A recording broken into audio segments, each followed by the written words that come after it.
പാക്ചാര സംഘടനയായ ISI ഭക്ഷ്യവസ്തുക്കളിൽ വിഷം കലർത്തി ഇന്ത്യൻ സൈനികരെ അപായപ്പെടുത്താൻ പദ്ധതിയിടുന്നതായി റിപ്പോർട്ട്. പാക് മിലിറ്ററി ഇന്റലിജൻസുമായി ചേർന്ന് ISI ഇതിനെ പദ്ധതിയിടുന്നതായാണ് ഇന്ത്യൻ രഹസ്യാന്വേഷണ വിഭാഗം വാർത്ത പുറത്തുവിട്ടിരിക്കുന്നത്. സൈനികർക്കായി കശ്മീർ താഴ്വരയിൽ സൂക്ഷിച്ചിരുന്ന റേഷൻ ശേഖരത്തിൽ വിഷം കലർത്താനാണ് ഇവർ പദ്ധതിയിടുന്നത്. ഇത്തരത്തിൽ സംഭവിച്ചിട്ടുണ്ടോ എന്ന് പരിശോധിക്കുമെന്നും ഇത് നടക്കാതിരിക്കാനുള്ള ഇന്റലിജൻസ് മുന്നറിയിപ്പ് നൽകിയിട്ടുണ്ട്. പുൽവാമ ഭീകരാക്രമണത്തിന്റെ പശ്ചാത്തലത്തിൽ പാകിസ്ഥാനും ഇന്ത്യയും തമ്മിലുള്ള നയതന്ത്ര ബന്ധത്തിൽ കൂടുതൽ വിള്ളൽ വീണിരിക്കുകയാണ്. കൂടാതെ ജമ്മു കാശ്മീർ അതിർത്തിയിൽ തുടർച്ചയായി പാകിസ്ഥാൻ വെടിനിർത്തൽ കരാർ ലംഘിക്കുകയും ചെയ്യുന്നുണ്ട്. അതിർത്തി ലംഘിച്ച് പാക് പോർ വിമാനത്തെ തുരത്തുന്നതിനിടെ പാക് വെടിയിലായ ഇന്ത്യൻ വ്യോമസേന കമാൻഡർ അഭിനന്ദനെ വെള്ളിയാഴ്ച ഇന്ത്യക്ക് കൈമാറിയിരുന്നു.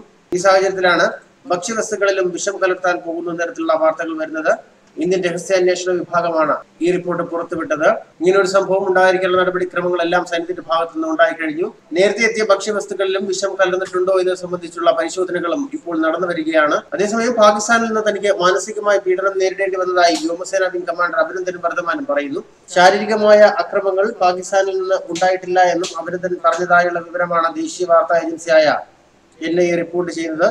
അതേസമയം ഡൽഹിയിൽ ആശുപത്രിയിൽ കഴിയുന്ന അഭിനന്ദൻ വർദ്ധമാനെ കാണാൻ പ്രതിരോധ മന്ത്രി നിർമ്മല സീതാരാമൻ നേരിട്ട് എത്തിയ ഒരു സാഹചര്യമാണ് ഉണ്ടായത്. ആശുപത്രിയിലെത്തിയ മന്ത്രി വ്യോമസേന ഉന്നത ഉദ്യോഗസ്ഥർക്കൊപ്പമാണ് അഭിനന്ദുമായി കൂടിക്കാഴ്ച നടത്തിയത്. ശനിയാഴ്ച രാവിലെ വ്യോമസേനാ മേധാവി BS ധനോവയും അഭിനന്ദനെ കണ്ടിരുന്നു. പാകിസ്ഥാന്റെ കസ്റ്റഡിയിലായതും തുടർന്ന് അവിടെ നടന്ന സംഭവങ്ങളും അഭിനന്ദൻ വ്യോമസേനാ മേധാവികളോട് വിവരിച്ചു. വെള്ളിയാഴ്ച രാത്രിയാണ് അഭിനന്ദൻ വർദ്ധമാനെ പാകിസ്ഥാൻ ഇന്ത്യക്ക് കൈമാറുന്നത്. തുടർന്ന് വിശദമായ പരിശോധനകൾക്കായി അദ്ദേഹത്തെ ഡൽഹിയിലേക്ക് കൊണ്ടുപോവുകയായിരുന്നു. വിംഗ് കമാൻഡർ അഭിനന്ദനെ പ്രതിരോധ മന്ത്രി നിർമ്മല സീതാരാമൻ ആശുപത്രിയിൽ സന്ദർശിച്ചിരുന്നു. ആരോഗ്യ പ്രശ്നങ്ങളൊന്നും ഇല്ല എന്നും പരിക്കുകൾ ആഴമേറിയതല്ല എന്നുമായിരുന്നു പ്രതിരോധ മന്ത്രി പിന്നീട് പ്രതികരിച്ചത്. അഭിനന്ദൻ വർദ്ധമാന്റെ ഡീബ്രീഫിംഗ് ഒരാഴ്ച വരെ നീണ്ടു നിന്നേക്കാമെന്നും പാകിസ്ഥാന് നിർണായക വിവരങ്ങൾ കൈമാറിയെന്ന് ചോദിച്ചറിയാനാണ് ഇപ്പോൾ ശ്രമം നടക്കുന്നതെന്നും അവർ പ്രതികരിച്ചിരുന്നു. എയർഫോഴ്സ് ഇന്റലിജൻസും റോ അടക്കമുള്ള കേന്ദ്ര ഏജൻസികളും സംയുക്തമായാണ് വിവരങ്ങൾ ചോദിച്ചറിയുന്നത്.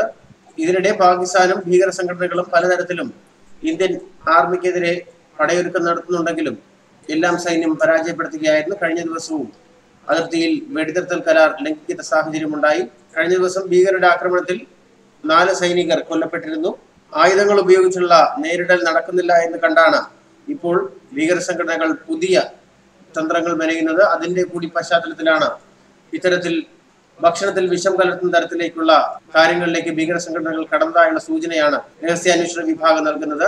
എന്തായാലും സൈനികരുടെ ഭക്ഷണ കാര്യത്തിൽ അതീവ ജാഗ്രത പാലിക്കാനുള്ള നിർദ്ദേശമാണ് സൈന്യത്തിന് നൽകിയിരിക്കുന്നത്.